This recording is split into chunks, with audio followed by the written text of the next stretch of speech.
Welcome to Science Beyond Limits, a podcast from the Japan Science and Technology Agency. Today, we're joined by Dr. Suen Pai and Dr. Giulia Barbareschi, both affiliated with the Keio School of Media Design in Japan and contributors to Goal 1 of the Moonshot Research and Development Program. So, Dr. Pai, if you could briefly tell us who you are, what's your main research interest, and how you became involved in Moonshot. Yeah, thank you so much for this opportunity. So my name is Suen Pai. Just call me Pai. Currently, I am a project senior assistant professor in Keio Media Design. And I've been in Moonshot research for a good 2.5 years. And my main tool of research is using XR technology. But specifically, my research interest is actually the perception of reality, a person's perception of reality, and how this can affect their behavioral changes, their physiological changes, their emotional changes. So my work is actually sort of a blend between the use of XR research, XR tools, with sensors like physiological sensors and also like emotion prediction and so on to try to sort of like understand this gap between technology and users' behavior. Within the context of Moonshot, I'm working on a concept called the empathic metaverse, which is a virtual sort of social XR platform where users are able to bring their emotions to the forefront of conversation and social context, where we are each able to understand each other better based on our avatar representations in virtual space. Sort of a general summary of that. Thank you. And the same question to Dr. Barbareschi. So thank you. My name is Giulia Barbareschi. I am a research fellow here at the Keio Graduate School of Media Design. My main topic of research is around accessibility. So anything that has to do with how we can use technology to make society more accessible, to allow people who have different kind of capabilities or disabilities to achieve what they want in life. I come from actually a medical background. I've worked as a physiotherapist in clinical practice for about 7 or 8 years. It was quite a sort of a long time ago now, but I still kind of try to bring that outlook that is about giving sort of people tools to achieve their goals and kind of flourish in daily life. So rather than, I always say that, I don't much have a particular focus when it comes to technology. I would use any kind of technology ever that can help people do what they want. In Moonshot, most of my research fits in a project that is a team that is labeled as cybernetic bodies. I've been working as part of the team for about a year. And the goal of the cybernetic bodies teams, it's really about trying to understand how we can leverage. It tends to be more physical kind of technologies, things like robotic arms, robotic avatars, that sort of things, to make society more accessible and to enable people with disabilities to interact with others in any way they want, from employment to arts, sports, and anything else. Thank you. I think, Giulia, you just touched on it briefly there already. But I was interested. So Moonshot Goal 1, the full title is the realization of a society in which human beings can be free from limitations of body, brain, space, and time by 2050. And I just wanted to ask, why should we be excited by Moonshot Goal 1, and how does your particular research fit in? I mean, my take is that an inclusive society is a society that is better for everyone. All of us at some stage in our life, being today, tomorrow, are going to face some sort of limitations that have to do with our capabilities, with the space in which we are. Think even in terms of when sort of COVID restrictions were implemented. I guess a lot of people would have liked to be able to transcend space, for example, especially when our mobility was limited. So I think that one of the exciting thing about Goal 1 of Moonshot is that I can't honestly think of anyone who would not benefit from its realization. My research in it, it's revolved around a couple of different projects at the moment. So we collaborate with the Avatar Robot Cafe that sits in Nihonbashi here in Tokyo, which is a cafe where you can go and lots of people think that they've been served by robots. Actually, those robots are avatars that are controlled by people with disabilities who work from home. So at its core, it's a place that tries to make employment in a sector like hospitality, which is generally associated with the need of being physically present in a space to carry on tasks, more accessible to people for all sorts of reasons, might not be able to be in that sort of physical place at work in person. And we work with them to develop new kinds of technology that expand what people can do, instead of just taking order and serving drinks, and having to be able to do one thing at a time. Could you do more?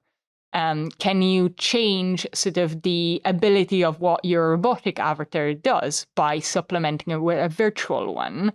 Can you work with someone else to start to tackle some of the tasks that require more manual sort of work? So we had pilots co-controlling robotic arms to make custom-made decorations for pancakes for a while.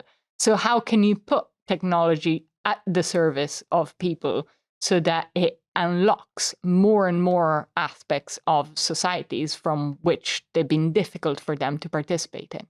Yeah, the great thing about Moonshot, even for just goal one, is that it encompasses not just the societal issues that we are facing today, but also for the next 30, 40 years. And so we are trying to envision a platform that can assist users today and also augment the abilities of users in general. And I quite like that because we sort of envision how avatars can really push the limitations of human beings. And in the context for my research, since I'm more focused on the virtual side, how we can leverage virtual space to be able to perform beyond what the physical space can offer. And so this research title, The Empathic Metaverse, is how we can use virtual avatars to be able to understand each other a bit more so than what's possible just by looking at another person's face in real life. And I think that's initially the important point of using XR. The way how I see it is that XR devices, XR platform should be able to provide something beyond reality. Otherwise, what's the point of it, right? That's how I look at it. And in that sense, as we are trying to design this social space, this space where users can understand each other better and users can promote pro-social behavior more, we are also obviously collaborating with a lot of different target users. And right now, we have research where we are working with neurodivergence patients, people with ADHD, for example, and how they can find a comfortable space within this empathic metaverse and how others can understand them better. We're also working with the LGBTQ+ community on how people can understand better through their avatar representations. And right now, I'm also sort of initiating this sort of huge collaboration project across like several professors and universities across the country, across the whole world, actually. So there's more than 20 researchers I've invited to co-design this empathic metaverse space and have this all part as the main outcome of the Moonshot Goal 1 from my side. So, this podcast is called Science Beyond Limits. And I'm wondering, what do you view as the big limitation, the big obstacle currently facing your research field? And how do you think this limitation will be overcome? Yeah, maybe I'll start with that. So since my research is basically, it covers a lot of elements, but essentially it's using the XR as a tool to be able to understand emotional states. And this comes with a lot of challenges, actually. So the first is XR, right? AR, VR devices. So these devices, a lot of us have basically probably tried out at some point. And they're not the most comfortable thing to use. I would admit that. It's not something that you can use for a long period of time, at least given the form factor that we have it today. So I don't work on like say developing new optics, for example, or developing new comfortable straps. I don't work on those. Those I leave it to the hands of companies with bigger budgets to be able to release, newer, fancier devices. But how it is today, it is not the most comfortable device to use. So even as we try to promote a comfortable space, the device itself should be comfortable, at least the way how I see it. And that's one of the challenge of using XR today. There's still a lot of limitation with technology. It is very good. If you look at it from the past 4 or 5 years, it has expanded quite a lot, but still there are still ways to go for it to be able to reach how we envision the platform to be like. And that would still take a couple of years of R&D, not just from our side, but from companies and so on. That's one of it. The second is understanding emotions. Emotions is very, very complex. And I can't say that there is a platform or a system that's able to predict a person's emotional state 100%. Everyone is different. And so the way how we are doing it, at least right now, is through analyzing a user's physiological changes, the subtle changes in their heart rate, for example, the change in their skin conductance, which is like the sweat, or things like their brain signals. So we analyze these and we feed it into sort of like a AI platform, like a machine learning model, and to be able to predict your emotional states. And we get good numbers out of these, but the numbers do not actually mean that it performs flawlessly. It won't perform flawlessly, at least given the current state of technology. So these couple of things combined together presents a lot of challenges for us, for me, at least for my research topic. And lastly, also this idea of empathy, right? Empathy is basically how we can put ourselves in the shoes of another, how we can understand other people. And we have an idea of empathy in the physical world, but empathy may not work the same in the virtual space. So that's the key, one of the main challenges that we're working on, and also what we're trying to answer from all these various workshops and study design, co-design practices that we are currently running, is to really map out this empathic mental model of how it should appear like within the virtual space, so that we can move towards the goal of creating a more pro-social society. So that's from my side, at least. I would say probably 2 different challenges that I would cite. One, it's very much aligns with what Pai was saying in terms of hardware, right? So when we think about sort of like augmentative technologies that fit on or around the body or connected to it, like things like comfort form factors, like batteries and things like that, all are currently getting increasingly better, but still a limitation. Like the better thing gets, the more we want from it. So like it's almost like a never-ending quest. Like as things improve, we'll be like, oh, wouldn't it be nicer if like they also could do this other thing. And that is definitely sort of like a challenge or something that we'll always strive against. But the other aspects that is related to it is more like a shift in mindset, in my opinion, when it comes to accessibility. We focus a lot of times on creating technology for what people, to bridge the gaps of what people cannot do, but work a lot less on how helping them to boost their strengths that they already have. And I think that is one of the biggest sort of changes that needs to be made if we really want to like make completely different steps in sort of like an inclusive society, rather than consistently focusing on supplementing people's weaknesses, focusing instead on augmenting their strength and sort of matching their values and things like that. I think that mind shift is still very much present when it comes to disability. Yes, technically we have moved from the old-fashioned sort of corrective medical model of trying to fix people, but in the back of our head, it's still like, it's still there a little bit. And I think that's something that needs to change if we really want to move forward. So we hear a lot today about the benefits of interdisciplinary research. How do you approach an interdisciplinary project like Moonshot in order to make it a success? Right. So being the scale that it is for Moonshot, interdisciplinary approach is definitely unavoidable, and it's always a good thing, of course. So I think we are quite fortunate to be part of Keio Media Design, because Keio Media Design by itself is already very diverse.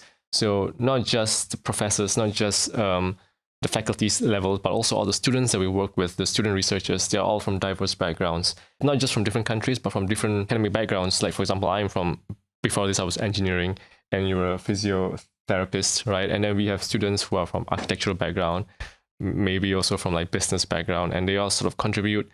And it's interesting because they all give a slice of pie where we have never tasted. And so it is very important to put all this together, especially when it comes to something like Moonshot, where we need to consider not just the technological intervention, but also the societal impact, the way how we can target a specific user, and also things like policy design, how we can design rules around using such technologies, and so on. So I think this is sort of very important, and we are blessed to be in this working environment that we have here to work on this Moonshot topic.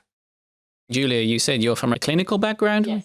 How do you approach these interdisciplinary projects? So first of all, by acknowledging that I don't think you can, these day and age, solve any problem that is worth solving without a multidisciplinary approach. Like, the word it's so complex that, one person alone can not do much. And I think sort of starting from the fact that is, it's unavoidable if we actually want to make an impact. The other two things that I would say are crucial if you want to make multidisciplinary collaborations a success is acknowledging that everyone has value. Even people that you start from, positions where maybe you don't understand anything of what the other person does, because it happens to me all the time. Like, a lot of time we work with people that come from like a cognitive neuroscience background. I know about the general topic, but I don't understand any of the details that they do. So acknowledging value and sort of valuing different kinds of expertise, I think that's a crucial thing. The other aspect is language. So trying to establish a common shared language, because even the same terminology might mean very different things in very different contexts. So making sure that everyone is on the same page when you discuss things, I think it makes the difference, a word of difference when it comes to these kinds of collaborations. Both of you, you've worked in different countries. You've had opportunities to collaborate with a lot of different types of people. I just wondered if there was any that stand out to you. Maybe it was something surprising, somebody you didn't expect that you might collaborate and have success with, but it turned out, to be a great project. I wondered if anybody has any stories like that. I do have one, which is actually very relevant now, because the final culmination of that project is actually in about 4 days' time. So I'm very excited about that. One of the biggest and kind of most amazing opportunities that I got, it came actually as part of Moonshot. It would have started about 6 months ago. And it's a collaboration that we started with VDJ Masatane Muto. Muto-san is an incredible EDM DJ who happened to have been diagnosed with ALS in 2013. He's been practicing as a DJ ever since, and then his muscular sort of tone deteriorated over time as a result of this condition. He now uses a gaze-based interface to DJ. So he uses his eyes to DJ. One of the things that happen when you go to like a musical gigs is that a DJ wouldn't just, stand there and play and sort of interact with the music, but he dances on the stage to engage the audience. Could we leverage kind of the technologies that we have to make that possible? And we've been working with him over the last 6 months to integrated robotic arms that on the stage around him that he controls using a brain-computer interface. So he uses his eyes to DJ and his mind to dance. And we designed sort of movements and choreographies together. He's done an incredible work when it comes to training, because using BMI is really not easy. And using it well and being able to use it while you do a job so complicated as like a DJ artistic performance on the spot in real time is just incredible. And having had the opportunity to work with him is such a cool artist. It's been like such an amazing opportunity for us. So I'm definitely very grateful for that. And it's not something I ever expected I'd be able to do in my career. So I count myself lucky. Yeah, in terms of unexpected collaborations, well, I can't say I've came across something as cool as working with a DJ, but to a certain degree, that's what I find fun to be a researcher, is that everything is always unexpected. Things will fail, things will suddenly work out, and you suddenly meet someone who does the same thing, which you can collaborate with. So to that sense, actually, I would probably say a lot of it is unexpected. In fact, so the first project that I joined, I suppose, could be the first thing that was unexpected, because none of this was planned. It's not like before you come in, we have this project. It doesn't work that way. It's sort of, there's some degree of improvisational required to when you work with some of these research topics. And when I came in, one of the first moonshot-based projects was actually collaborating with a medical consulting company. It's called Mediva. And so we were working on a system to simulate how a dementia patient perceives the world visually. And so we were going through some ideas, and in the end, finalize it with a prototype where we use AR, augmented reality filters. And so we co-designed these filters with medical professionals, with Mediva, to come up with different kinds of simulations for how dementia patients perceive the world. And this turned out to be quite a successful research outcome under the sort of moonshot research. And it also led towards the idea of bringing up this empathic metaverse, the idea of being able to understand others a little bit better. And then also, this empathic metaverse, it's not like when I came in, I'm going to make this empathic metaverse. It didn't work that way. It came halfway. And so it was sort of unexpected as well. And, as it leads to the collaboration with the LGBT community, with neurodivergence as well, these are things that sort of happen halfway and meet them halfway. And it's always fun to do research like this, where it doesn't start off like that, but it leads eventually to this path. And that's how I find it to be the enjoyment factor of works like this. No, totally. Thank you so much. Okay, so finally, what advice would you give to anybody interested in joining the Japanese research environment specifically, and taking part in a big project like Moonshot? So at least from my side, I think that if you're coming from another country and maybe you read about Moonshot in Japan, like, I would love to be a part of it, you should first understand the Japanese culture, the basic Japanese culture. That's not limited to Moonshot. It's just if you want to come to Japan, things like language, it will always be a barrier unless you try to, pick up the language by yourself. And also the Japanese work culture, for example, these are things that's coming as a foreigner from another country. You need to understand these basic points first. For something like Moonshot, over the scale of Moonshot, there also needs to be understood like what it represents and what is the expected outcome from you, because it's a research budget. But unlike other research budget, it's called Moonshot for a reason. I mean, not that we're aiming for the moon or anything like this, but at least we are reaching out, right? It's far-reaching. That's why it's called Moonshot. And there comes with a sense of responsibility. There's a lot of money, but you have to use it in a way that can really have strong social impact. You need to come up with strong publications. You need to be able to involve multiple stakeholders, to collaborate with different diverse target users, to make people truly understand that the works that we are doing can have strong impact, not just for today, but for the next 20, 30 years. And you have to truly understand what this means, the weight of Moonshot actually. It can be heavy, it can be stressful, but it will pay off if you really stick to it and really, work really hard for it. So this is just my sort of 2 cents. Yeah, I would 100% agree. I would say, if you want to be involved in something like this, you have to think big. Because It's a big project. It's really ambitious. It has to be. So if you want to contribute, you gotta, try to think on that scale of making sort of big actual change. And once you're done thinking big, then you have to act big as well, and it's really about knowing that what you do can really have an impact. And that as a researcher is brilliant.